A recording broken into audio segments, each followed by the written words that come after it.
Hello, my name is Kent Davey. I'm the moderator for today's discussion with mental health professionals who have expertise in helping to understand, intervene, and treat people on a path towards suicide and those impacted by such events. We want to understand the path of suicide ideation, what root causes may affect a person, and the facts about who is most at risk. How does trauma set up people? Are there epigenetic factors at play? And what can contribute to a suicide clustering effect? As we explore these topics, both here and in interviews in our community, we hope to be able to articulate strategies to minimize the risk. In today's discussion, we have joining us are Dr. Leon Altamirano with True Care, Sarah Joya C. with Tri-City Medical Center, Christina Pineda with Courage to Call, Dr. Shannon Morell with Legacy Life Counseling. Would each of you give us a brief explanation of your focus in area of expertise? Starting with you, Dr. A. I've been working in crisis intervention and suicide prevention since, I think, forever. My focus has really been trying to improve access to care so that we could bring down some of the rates of suicide and actually get people talking more about mental health and not only treatments, but the struggles that they're going through. Okay. Sarah. My focus for the last 30 years has been with adults addressing high-risk issues such as suicidality in hospital settings as well as outpatient care. Okay. Christina? My focus for the past 4 years have been working with veterans, their families, caregivers, and working with them regardless of discharge on access to resources, mental health support, and basic needs in the community, like food is one of the things that we provide as well. Thank you. Shannon. Yes, and a lot of my work is education in suicide prevention and behavior and awareness. A lot of that with the active duty service members as well as the faith community as well. So bringing that information and education to that support system. Okay, thank you. I'd like to begin this discussion by asking what demographic groups tend to be most at risk? Elderly, military, adolescents, teens, Native Americans? Dr. Altamirano, can you talk about that? Sure. According to the most recent suicide prevention action plan for San Diego County, the fastest growing rate of suicide is between the ages of 10 and 24. Young girls, primarily American Indian and African American, are kind of at the forefront of that population. Okay. What other groups tend to be most at risk? My name is Frank Garcia. I'm the program director of the Exodus Recovery Crisis Stabilization Unit here in Oceanside. When I look at my demographics that utilize these crisis stabilization units, it's mostly white, African Americans, Mexican Americans that utilize our services. And there's a bunch of systemic factors at play, but we open our doors to everybody. We want to make sure that everybody can get their services for their acute psychiatric care, because depression doesn't have a specific demographic target. Anxiety, psychosis, they don't have a specific demographic target. It impacts different demographics in different ways, but that's when we try to address those systemic causes to make sure that they have the care and the treatment that those demographics need. Well, I know we're talking about age specific, just looking on a larger scale, a group that's often undermined or underlooked is our 85 and older population as well, which we've seen on the national level is at the highest rate for suicide. Okay. As well. And veterans and military? Yes, absolutely. I think another growing rate of suicide is the veterans in the military, especially in today's current political status. I think we're going to see that increase, possibly. My name is Levi Moran. I'm the chairman here at the Anchor, and I was a Marine for 13 years in the Marine Corps, and I was also at Wounded Warriors after being hit by an IED and going through complications. The things you go through overseas seeing combat, no matter what era of war it is, from the Korean War to today, transitioning back is always difficult. It's very difficult to connect. You don't know how to talk, like the lingo is different, and so you still think like a Marine, and then your friends are wondering why you think the way you do. The sad part is when people get isolated, they get stuck in their thoughts, and then that's where suicide creeps in, and they think that that's the solution, and suicide, all it brings is more pain to a family and leaves a lot of unanswered questions that will happen. As you start to think about these various groups and the risk factors that they present, what do we know about what causes people to drift into this terrible, tragic event? I'd like to highlight as well that LGBT and transgender individuals tend to experience high rates of discrimination, lack of acceptance, which may also contribute to having higher rates for suicide. In addition to that, often suicide is associated with having a mental health diagnosis such as major depressive disorder, bipolar disorder, and post-traumatic stress disorder. My name is Max Disposti. I am the founder and executive director of the North County LGBTQ Resource Center. Our community has struggled for many, many years with the stigmatizations of mental health because, we were called crazy, right? 3 decades ago, or people were arrested for not considered to be normal. So when it comes to LGBT community of people, because it's been stigmatized for so many years, the whole community has suffered the marginalizations and exclusions when it comes to health services or behavioral health services. Is it too simplistic to say that it kind of boils down to lack of hope? Absolutely. Yeah. Hopelessness is a huge, huge factor. I think for me, probably one of the best predictors other than a previous suicide attempt in terms of somebody being at risk. I see. There's kind of a path of suicide ideation that people find themselves on. Can one of you explain what that path is and what the component pieces are? Yeah. I think that it starts with passive and active suicidal ideation, right? Initially thoughts, right? Okay. Passive suicidal ideation is more of thoughts, but no specific plan or intent to commit. When it goes more into active suicide ideation, I think that's where there's plan, there's intent, there's more things set in place to lead to death by suicide. Okay. Do we know anything about how many people actually engage in suicidal thoughts or find themselves on this path? How common is it? It's extremely common. Every 11 minutes, we have a suicide in the U.S. Just at Tri-City Medical Center alone, one hospital in Oceanside, we have an average of 150 individuals a month being placed on a 5150 coming in due to suicidal ideation and possibly following a suicide attempt. So it's extremely common for all age groups, in particular older adults, LGBT, trans youth, and The migrant population as well. And I'm The sorry? migrant population as well. Sure. Absolutely. For our viewers who may not be familiar with the lingo, can somebody explain what a 5150 is very briefly? It's an involuntary hospitalization. So when somebody is experiencing symptoms, they're at risk of killing themselves, they're admitted to a hospital on a 5150 for a 72-hour evaluation. They're not necessarily there for 72 hours, but at minimum it's the intervention to keep somebody safe when they are as close as possible to trying to take their life. And that's an intervention regardless of whether they like being there or not. Yeah. Yeah, okay. My name is Brian Clough. I am the clinical nurse manager at Tri-City Emergency Room. Ideally, this is not the best place for somebody who's having a mental health crisis.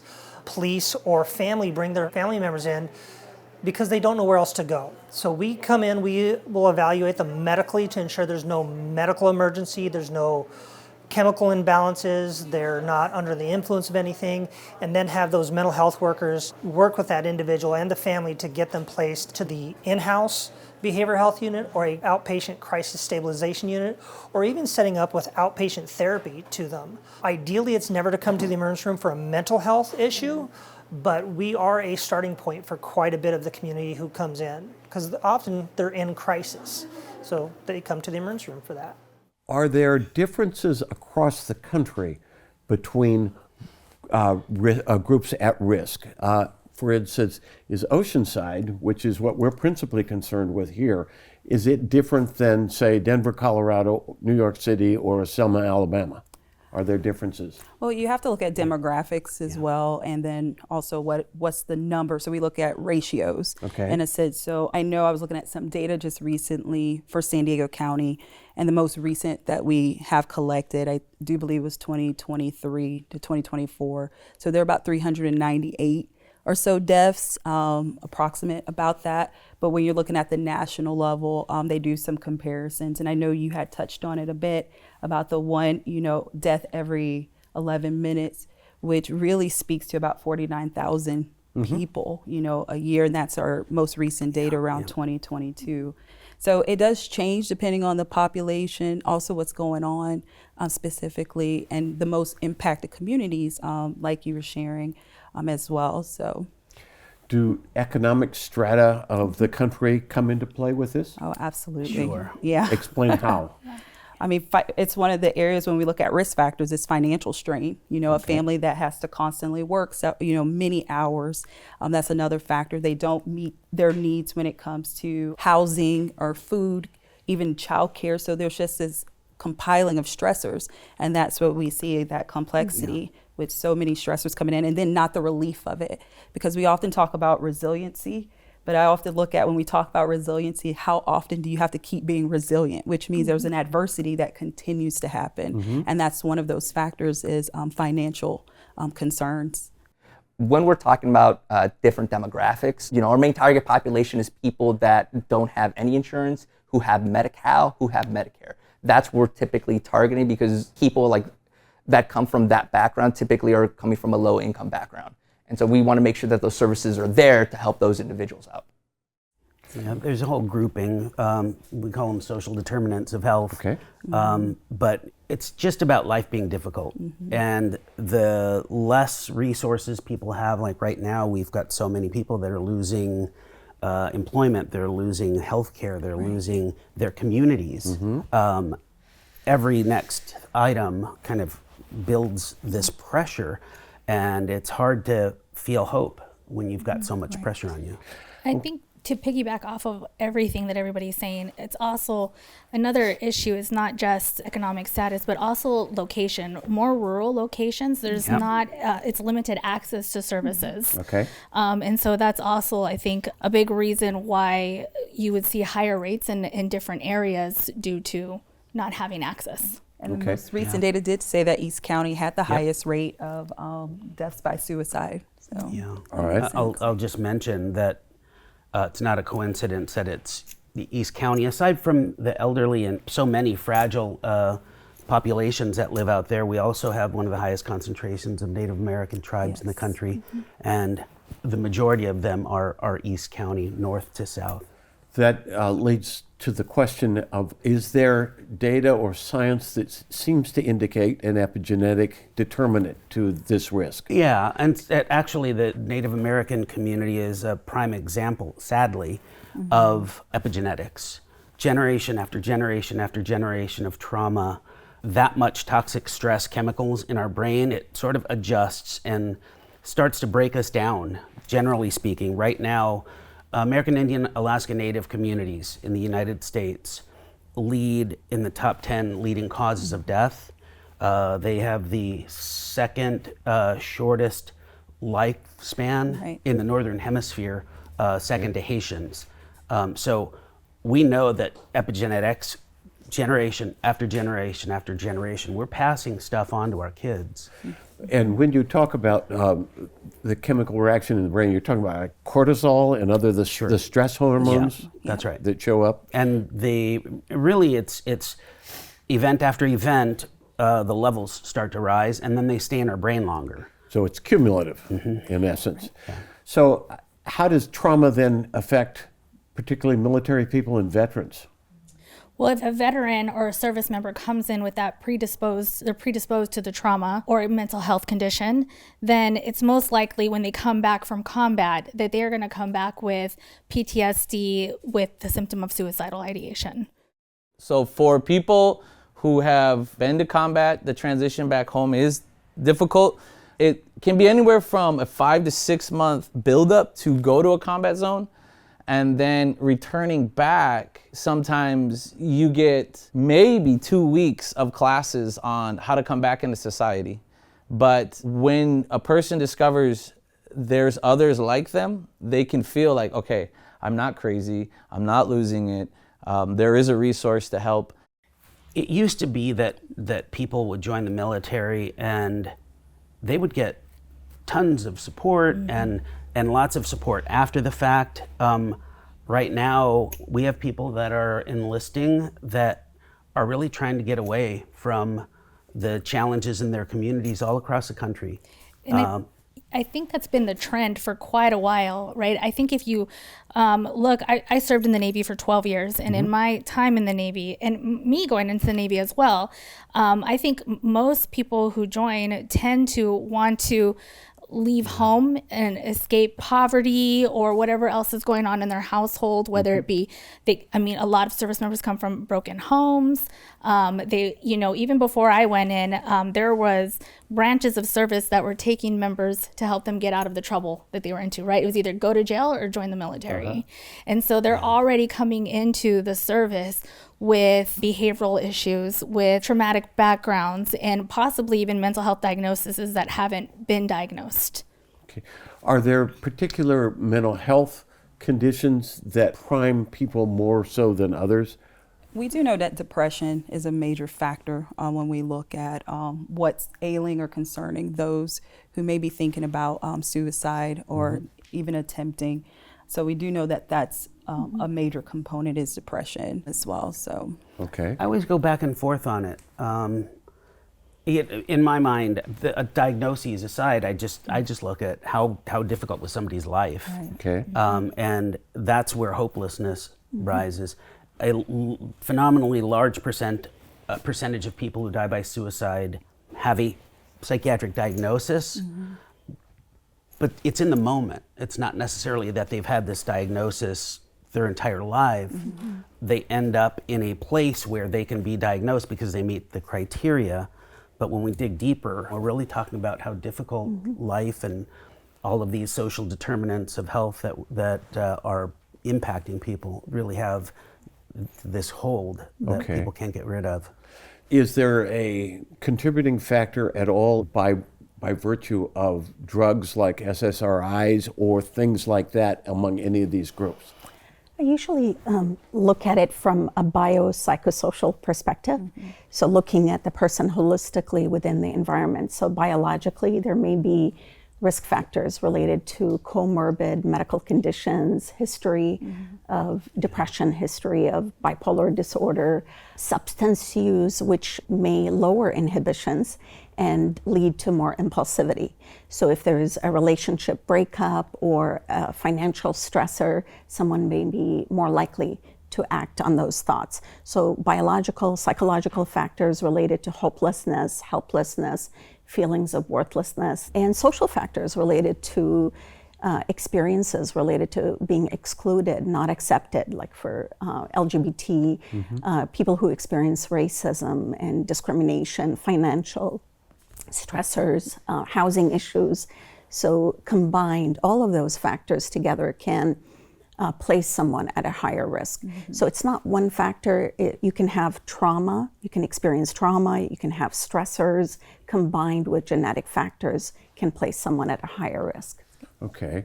You know, to be fair to psychiatry and medications, I think it's important to note it's not the medications that are leading people to killing themselves. They're fragile, they're at risk, and most of the way that I've learned to understand it is there is this window of time when medications start to work, and before they get to a therapeutic level, people have enough energy and enough clarity to still hold on to the fact that they wanted to kill themselves. I see. And so that's that window of time when that happens. It's not and shouldn't be attributed to the medications, though. Okay. What about, particularly for younger people, what's peer pressure and that sort of the bullying that we hear about in some schools? How does that factor play in? I certainly think social media is a big contributor to that factor.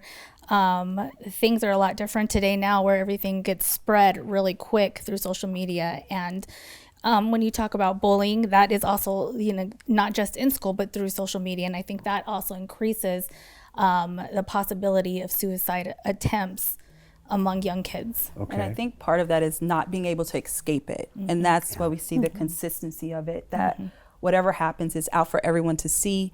You're constantly reminded of it, and your people actually have constant access to you through social media, through your phone. And so social media, as wonderful as it can be in itself, it also allows for those young folks to not be able to escape what's going on in their lives.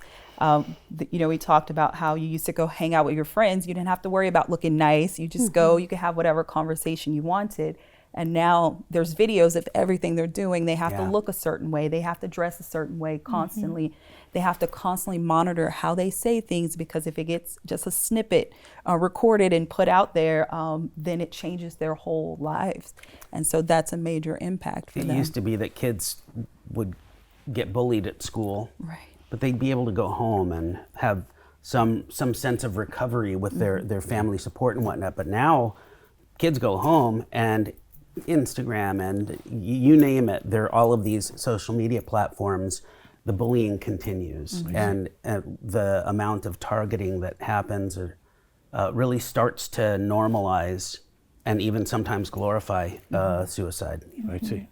Statistically, data shows that the LGBT community, when it comes to high schools, a student is 7 times more likely to idealize around suicide attempt. So bullyism, marginalizations again, not being accepted by their own parents are all conditions that could cause, right, the suicide idealizations among LGBT youth. LGBT kids and youth in general are more likely to suffer by mental health and lack of support for their journey. The issue of the prevalence of information and the repetition of things over and over again, is there a component to suicide ideation of clustering or contagion? Is that a real thing? It can happen.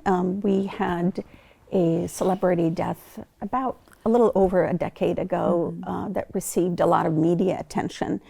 And following that celebrity death, there was an increase in suicide for the next 4 months with a similar age demographic using the same method. It does happen sometimes with influencers, celebrities, their followers are impacted, and so you are likely to see an increase as a result of that. Sometimes having news coverage related to over-focused on the suicide aspect, the suicidal behavior, can be detrimental. It would be helpful to focus a little bit more on prevention, how people can access services, because it can be very confusing as to where to go to get services. So if the coverage was more about ways to get help and how to prevent suicide, how to detect, how to identify some of the risk factors that you mentioned. If someone expressed suicidal ideation, to take it seriously, to get early help and provide those early interventions, then it would be really helpful. Are those resources readily available in our community? Very confusing. It's very easy to basically walk through the wrong door. No, we can't serve you here. You live in this geographic area, or you have this type of insurance. We don't take that. It's extremely challenging. That's why it's really helpful to connect to resources and connect with individuals that know how to navigate the system and where to go depending on type of coverage or no coverage, where to go. We will be right back to continue this discussion. There's a lot to think about right now. Thinking about school, thinking about how fast the holidays will get here. It's also the time when you're asked to think about healthcare. It's open enrollment, when you have to make a choice about who will help you take care of your health. And that's why we'd like to ask you to think about one more thing. Think about how good it would feel to know you're with one of the top 15 healthcare systems in the country. Switch to Scripps. I wonder if you know that I want the best for you. I was I know you're going through a lot. I wonder if you know that the big homie needs help too. You can't just rebound from everything. I know you've been grinding. Let's go, let's go, let's go. But how long will you fight solo? I wonder if you know that we can get help. I wonder why we waited so long. I'm not wondering anymore. Love, your mind. Let's see how far we can go.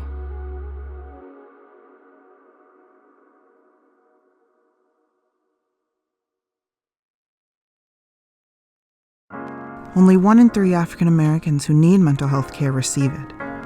We've all heard it before. Black people don't go to therapy. We push against our problems. We ignore them and stuff them in a box till they're gone from sight. We act like we're fine, even if we aren't, because what else can we do? We can't even admit to ourselves, because should we admit our struggles? Show our vulnerability. We're considered weak. But there's nothing weak about wanting to be better. The color of your skin determines a lot of your life. Don't let it dictate your mental health too. You can't choose what you look like, but you can choose what you live like. What role does intervening on risk reduction have? I've read that the notion of being careful with firearms, for instance, makes a difference in reducing the risk that might be available inside a family. Yeah. Absolutely.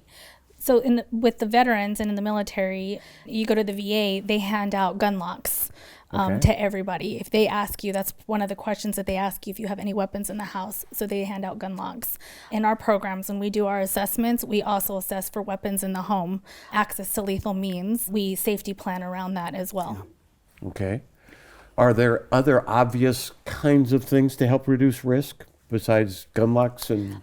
I think overall, like safety planning in general with a client who's struggling with suicidal ideation or mental health is very important. Risk preventive measure, making sure that they know who they can contact, where their insurance is taken, what their support system looks like. Because in that moment, when an individual is experiencing crisis and experiencing suicidal ideation, active suicidal ideation, they're not really thinking clearly. So having a solid prevention plan will help them, have something that they can look at that's tangible and that they can know who they can access and how they can receive help right away. Okay. Safety planning is really important, but also having access to evidence-based treatment is really important, such as dialectical behavior therapy can be really helpful. It's a form of cognitive behavioral therapy. Okay. Someone who has depressive disorder with suicidal ideation and maybe multiple attempts, it's very important to get evidence-based treatment to help them balance getting support and skills building. So they need to learn some of the skills that you talked about, how to cope when you're in distress, how to regulate emotions that are maybe associated with trauma, and help them heal. So it's a treatment modality that is evidence-based for suicidal ideation. Okay. To take a step back just a little bit, all of the points, which are just dead on. The one thing that makes it so difficult to access services is people are struggling. They're not thinking clearly.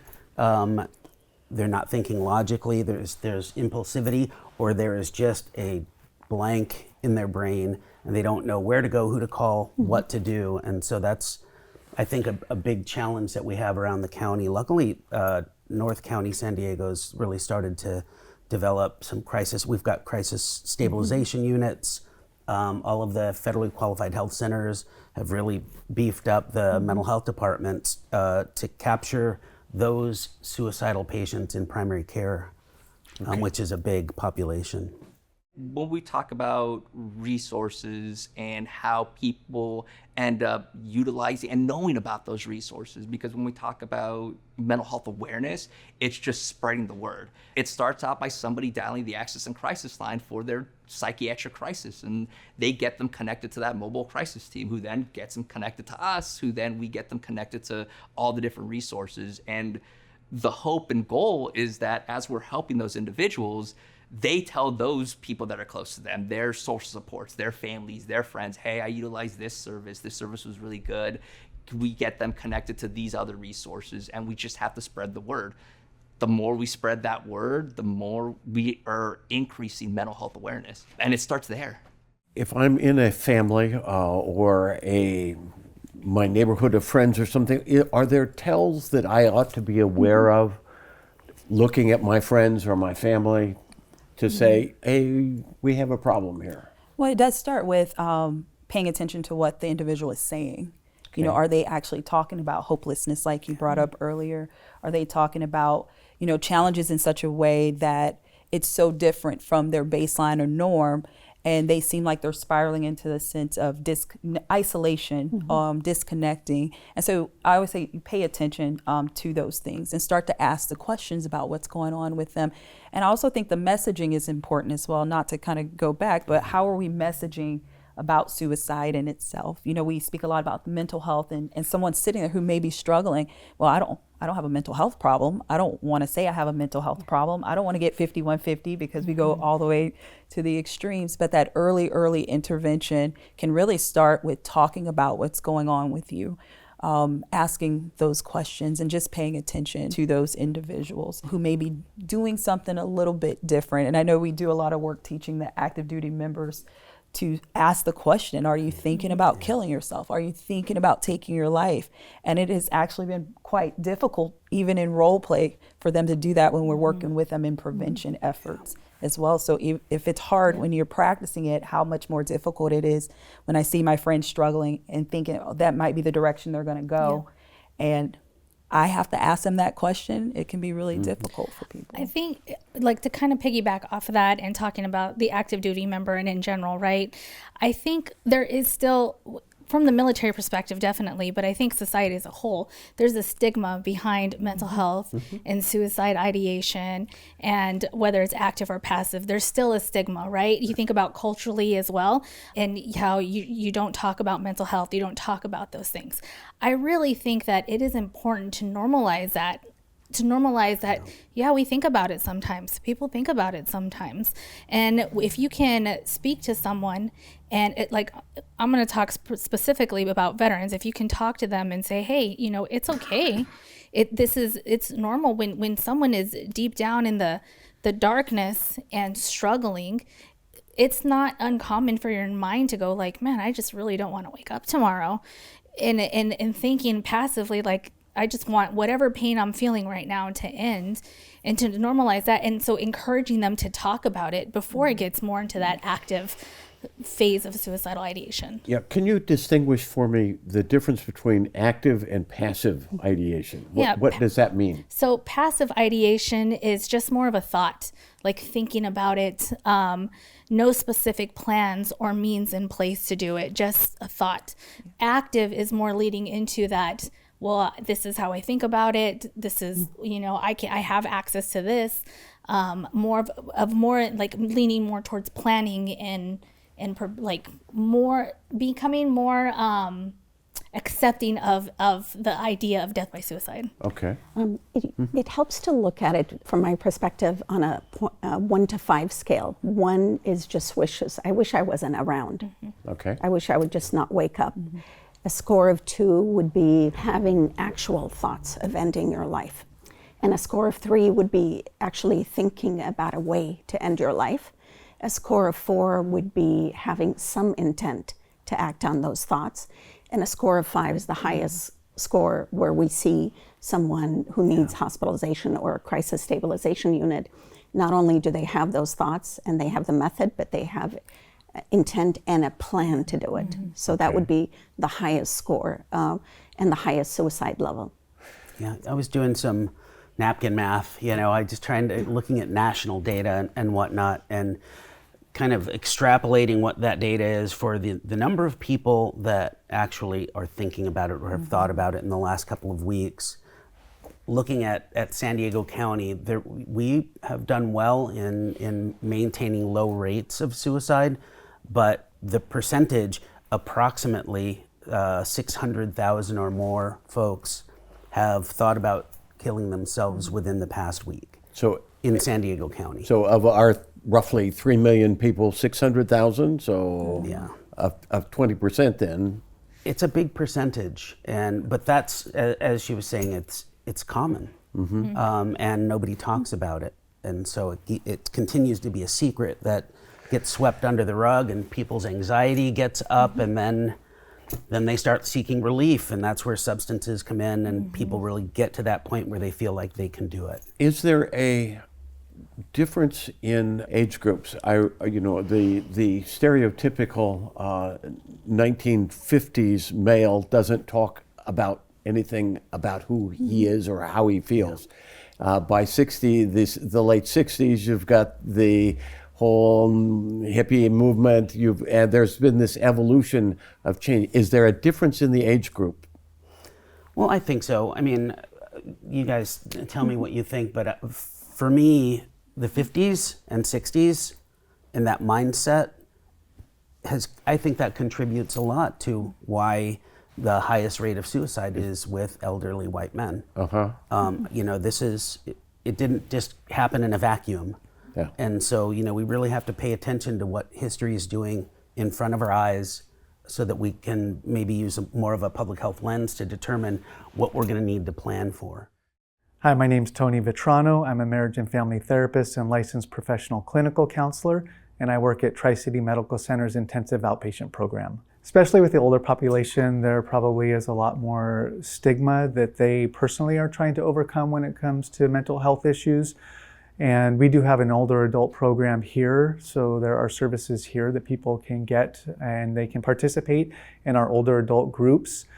One of the biggest things that the community can do is outreach to the older adult population because a lot of them are isolated.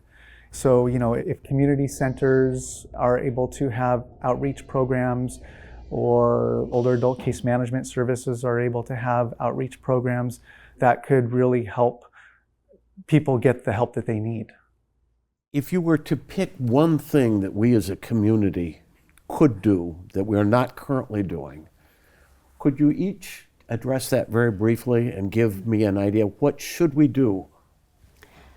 I think I would want to focus on marginalized communities.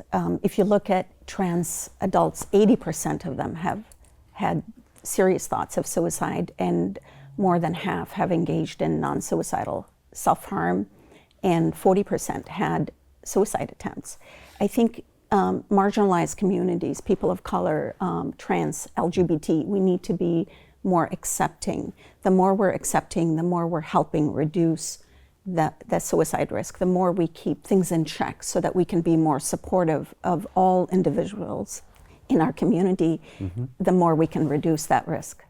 Even though California has provided a lot of support system around LGBT youth, unfortunately right now we're seeing actually attempt to re-stigmatize the LGBT community. So, even the lack of support to suicide prevention programs, it's very problematic.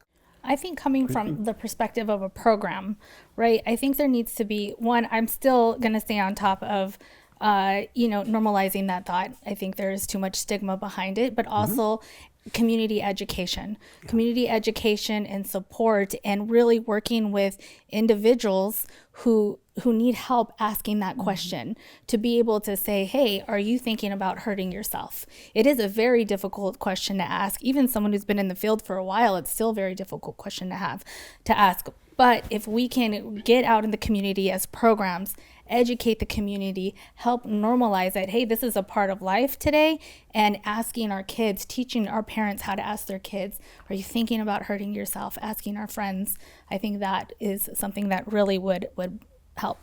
And speaking of the programs in itself, I think we need to do a better job of understanding other programs, because no one should walk through our doors and we tell them we can't help them or they don't have the right insurance. And so when they walk away, we need to know where they need to go. And so I think a little bit more collaborative efforts on all of the programs to understand what is needed. You know, our insurance don't cover, however, we do know the program that they can get to. This is the 24-hour hotline. Even right now, we talk about 988. There's actually some issues going on with 988 right now. It's like a 15-minute wait sometimes. So understanding a lot of the resources, especially if this is important to us and to the programs. You know, we started handing out, we went back to the San Diego Access and Crisis Line number instead of 988 because of all of those challenges. The reality of it all is there's not enough understanding of how those gaps between programs, how difficult they are and how large they are for somebody who's struggling because of hopelessness and thoughts of suicide. So to get from here to there, it just might not happen. We might not see somebody for weeks, and then they'll turn up in an emergency department or in jail or, you know, all sorts of different outcomes. So what would it look like to try and fix this gap problem? What I do believe North County was doing it for a while, and I'll say before COVID, we were having at the Veterans Association tons of programs coming together to collaborate on different efforts. I know that did go away a bit. I haven't seen it as much.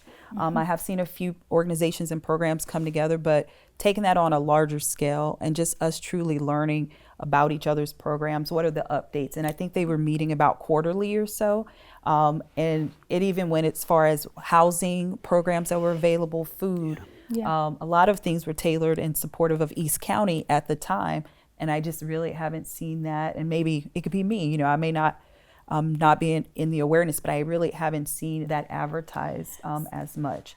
Some of my thoughts on how the system can be better is we're establishing that pipeline right now. So the County of San Diego is trying to build more hospital beds. And so that's at the most extreme level. And then we have these CSUs that are built here. We have this one here in Oceanside. We have Exodus has another one in Vista. There's a couple more down in Central San Diego and down in South San Diego. We're trying to utilize the resources that we currently have in a much more efficient manner. We're trying to get more and more people connected to those resources and utilize those resources on an ongoing basis. So where I think it's getting better is the system is little bit by little bit building that pipeline, but obviously there's frustrations in that it's not being built quick enough. There's not, you know, enough funding for everything, but that's everything else that's going on right now. Maybe not so much North County, but I know, well, San Diego Veterans Coalition moves throughout the county. And so SDVC, they have meetings where they bring multiple providers and programs together to talk about what is being offered in the community. That way we can bridge the gap to some of those other programs. That way when someone comes, we can't work with you, but we know exactly where to send you and who to contact. So SDVC is a great resource to utilize. And it's not just for veteran programs. Civilian programs can go there too and say, hey, we have this resource as well. And it's just an incredible network that comes together every month to talk about what's going on in the community, events that are happening, and also providing resources and a network opportunity for one another. And there are other ones too. And 0800 also is one that tried to like pick something up and do that. It hasn't happened in a while, but there is that networking that is happening, but maybe needs to happen on a larger scale. We will be right back to continue this discussion. Everyone has a ritual. That small thing to keep us focused.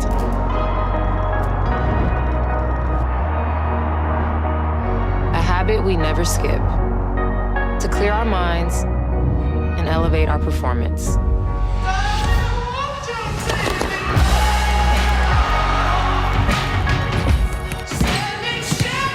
What do you do to keep your head in the game? To drown out the self-doubt and support your mental health? Maybe you surround yourself with positivity. Or you need to center yourself.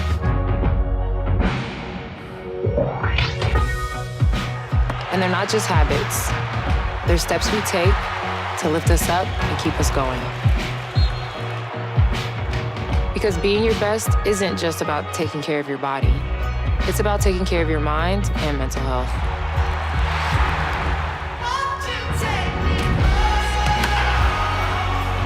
So find what works for you. It's important to have ways to handle stress, anxiety, or anything else that comes your way. Discover the resources you need to keep your mind focused and your mental health a priority.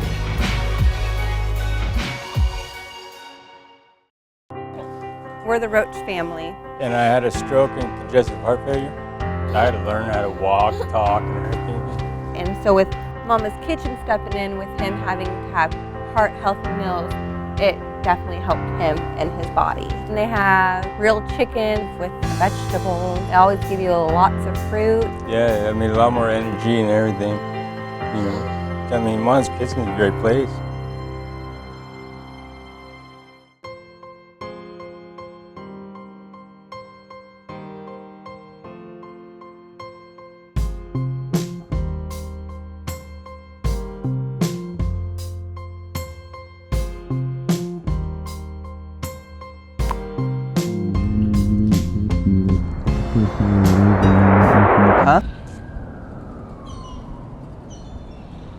I don't know. I mean, you didn't talk to me like the whole car ride, and now you're not even listening to me now, so why'd you even want to come? You know, if something's going on, you can talk to me, right? It just feels like something's been up with you lately. You've just been acting different. I don't know. Look, I don't want to be dramatic. Have you been thinking about suicide?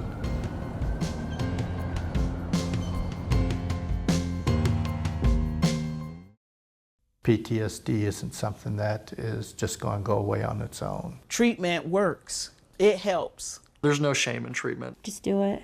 Your world will be so different afterwards. It's a warrior sickness. It's not a coward sickness. Never too late. I guarantee you it'll help you. It will change your life. It turned my life around. You can find peace. I never thought I could feel this good. Walk through those doors, take the step. Go get help. It's the best and bravest thing you could ever do. Treatment works.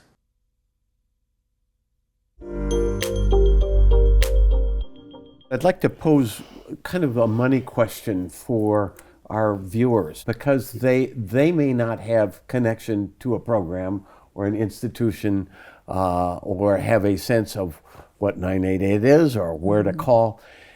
If somebody's had a family member, a friend, or if I was a well-placed observer or somebody and saw something that alarmed me, what should I do? Yeah, there's a lot of resources depending on the severity of the issue, from calling the Access and Crisis Line to going to a crisis stabilization unit to calling our local hospital at Tri-City Medical Center, getting resources. We can navigate that. Sometimes they just simply need to see a therapist to work through some issues. Sometimes they need a higher level of care, like a crisis stabilization unit stay. I would recommend that they access those services and start with a local hospital to see where they can get services. But if they're in crisis, having that Access and Crisis Line can be extremely helpful. Okay. I think that it starts with asking the question. If you see someone in your community or a loved one who's struggling, having the courage to ask, are you thinking about hurting yourself? And then having those resources available to you. And if you don't, have them. If you're watching this and you realize that you don't have that information, then you get out in the community and reach out to a program that can educate you on resources. Like Courage to Call, we have a plethora of resources at our hands, and we love educating the community. And so I think, one, asking the question, and then educating yourself. Okay. And I would say, don't feel like you have to do it alone. You shouldn't have to tackle any of these things alone, especially if you're the person coming up on someone who needs that support and help. What that can look like is you simply, I've called before Oceanside Police Department to ask questions, and they gave me the number to the PERT team. So don't feel like you don't have anyone. You may not know all the services, but even just reaching out to the police department, they were quite helpful to get me to the right resource in that moment to help someone. Okay.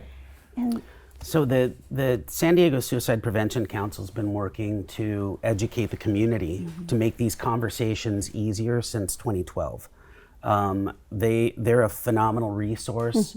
and there's constant data being gathered to inform us about what's going on in San Diego County. For me and my work, I just think it's important to know up to 50% of people that die by suicide have been seen in primary care within a month of actually killing themselves. So, I mean, maybe crudely, but it's low-hanging fruit. This is a place where we should be focusing on to really provide an additional safety net. And I think that there's not enough funding, and there'll certainly going to be less soon, for these community clinics that are really doing everything to build up that safety net, particularly for suicide and other chronic medical conditions that result from years, a lifetime of trauma. And if I may add, the county mobile crisis team is available 24/7 in San Diego County. And so they are available to respond to any psychiatric emergency.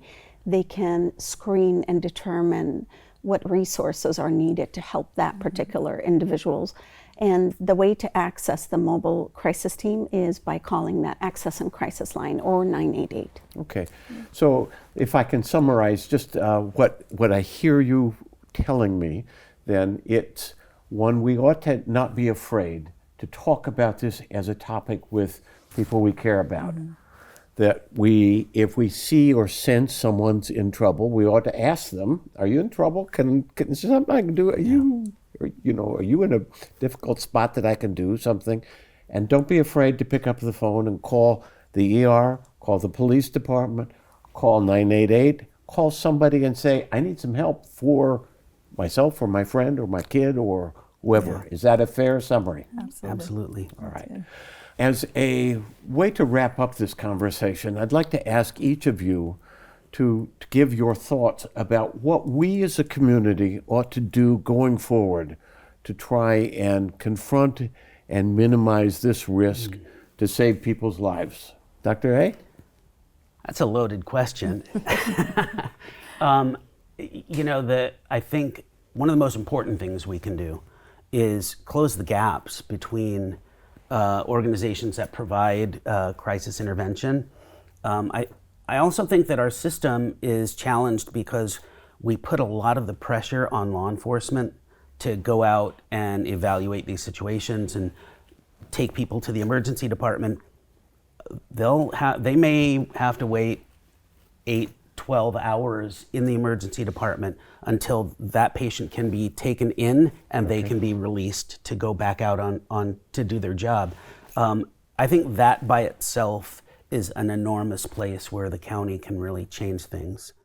I think one of the biggest things that's lacking, and not just in the county, but I believe nationwide, is a large impact on mental health facilities. There's not that many crisis stabilization units. There's not that many inpatient behavioral health units for a lot of these patients who need it. So there could be long wait times for people who are going into behavioral health, specifically even for the geriatric or the minors, the pediatric. They can sit in the emergency room for quite a long time because the facilities for mental health, for inpatient behavioral health, isn't there. So there's a lot of foundation that needs to go on, I believe, for the mental health community as far as behavioral health or even crisis stabilization units. Sarah? The message I want to give is, if you're a family member, if you're a teacher, if you interact with anyone that you're concerned about, is to listen, ask questions, and help the person navigate resources, how they can get help early on. So early intervention can be really helpful, and it starts with detection, noticing if someone is doing worse, not paying attention to their hygiene or grooming, or disconnecting from their social contacts, and doing something about it, referring them and linking them to resources that could save their lives. So I think the community as a whole just needs to come together when it comes to reducing stigma of mental health and being aware that a lot of people, in fact, most people in their lives are likely to need some form of mental health care, and that there's nothing wrong with that. I think if the public is more aware, there are things that can be done on a community level, mental health fairs, education programs, outreaches, things like that that the community can do to increase mental health awareness and reduce the stigma, and just build on the progress that we've made with that. I think as a community, we need to continue to advocate for the clients we serve, continue to seek those resources, and I think we also need to continue to grow those collaborative partnerships in the community to bridge those gaps to services. We talked a lot about some of the clients that get missed between the lines, right? They get dropped between the lines because they don't know how to access. They just get, hey, we can't see you. I think bridging those gaps to services is going to be extremely vital, and educating the community on resources that are available. But one thing that was coming up for me as I reflected, like, sitting at the VA and thinking about the elderly population, really focusing on supporting that population and educating them, because everything has gone so technical now. And getting on a call, pressing this, pressing that, filling out this form online. What we see a lot at Courage to Call is that these individuals, these elderly service members, really need support in knowing how to fill out this paperwork, how to access this stuff electronically, because that's the way things are today. And so I think there needs to be a lot more supportive resources and understanding towards that population, especially. And it's just not there for them. We definitely need more behavioral health units in the county of San Diego in general, especially North County. We have a lot of indigent individuals, homeless, people who do have mental health issues that have been pushed out of homes and they're living on the streets. And then there's also the chemical dependency that comes along subsequent to that. So we need a lot more mental health, behavioral health, crisis stabilization. We need it all in North County and in San Diego in general. Shannon. Yeah, and I would say that looking at the community, but also at the individual themselves, is that often they are their first resource. They know they've been struggling. Not all, but some know that they've been struggling late hours of the night. They're staying up. Now they're moving to utilizing certain methods, like maladaptive methods of alcohol use, because they're suffering with post-traumatic stress or whatever that could look like. And just understanding that, for themselves, they may need to ask for the help that they need. They may need to advocate for themselves, and that can be difficult for a lot of people. But those early on, paying attention to, like, something is going on with me, and understanding it's the organ, like the brain. It's not you, the person. You're not a bad person. You're not a broken person, but there's something going on with my brain when I get to a place where I'm thinking about taking my life, and for them to understand it, it's okay to say that. And I think that's where the messaging comes in. How are we messaging suicide? And if we talk more about the organ, the brain, just like we talk about heart disease, just like we talk about, cancer, we don't say the person, we talk about the actual diseased area. And so when we start talking about the brain itself and our messaging, and the person understand it's my brain, something's going on, then I think they're more likely to go, I need help. When I can say that, and they can look at it in a different way, and we can help them with that, with our messaging from the community as well. We have to make sure that if people reaching out, they don't feel like if they say anything, they're crazy. Right. It really is about their life being very difficult, and it's getting more difficult. We can definitely do more. Thank you very much for this conversation. I really appreciate it. We really appreciate this. We will see you next time on KOCT television and continue this discussion.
KOCT, the voice of North County.